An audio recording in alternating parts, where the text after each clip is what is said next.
Hello students, welcome to the science class of 5th standard of chapter The Skeletal and the Muscular System. I hope you have read and revised the topic Parts of the Skeleton System. Today my topic is joints and types of joints.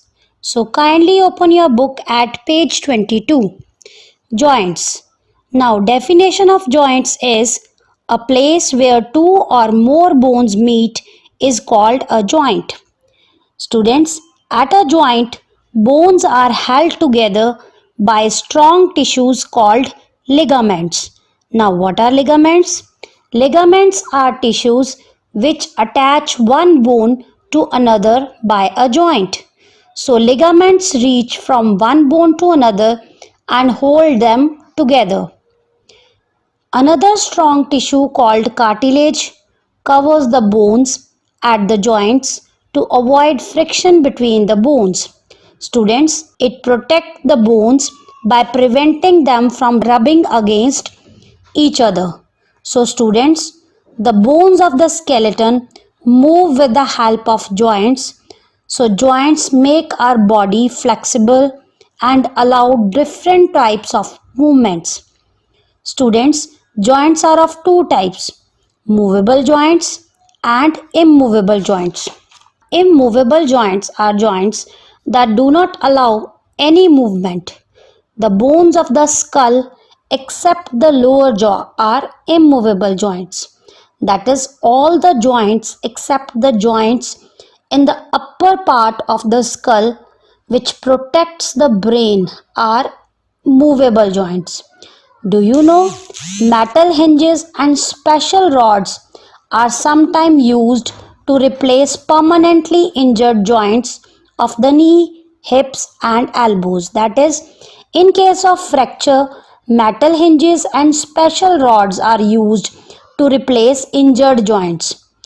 Now next is types of movable joints.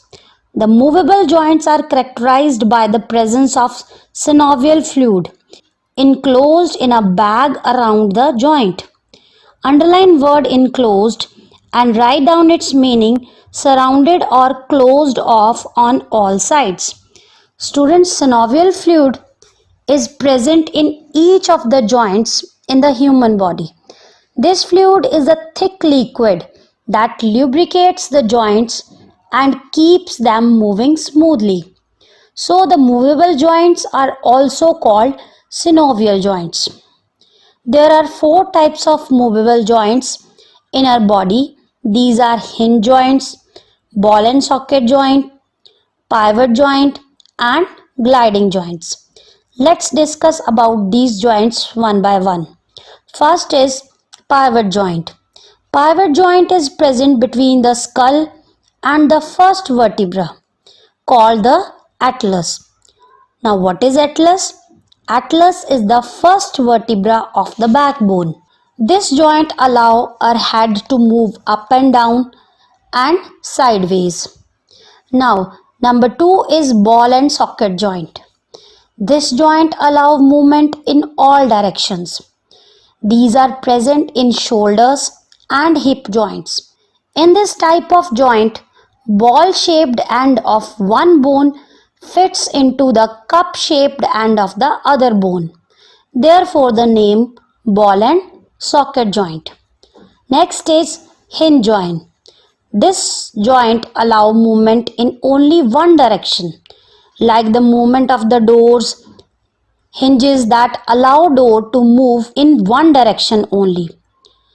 Now, hinge joint is present in elbow, knee, fingers and toes, which allow the movement of these body parts in one direction only. Next is gliding joints. This joint allows the movement of the wrist and ankle and also between the two vertebrae. It allows gliding movement, that is, the bones can slide against each other. We can bend, turn and twist because of these joints. These are present in wrist and ankle. So students, today I have discussed with you joints and types of joints. You read and revise this topic again and also related cross questions. Thank you. Have a nice day.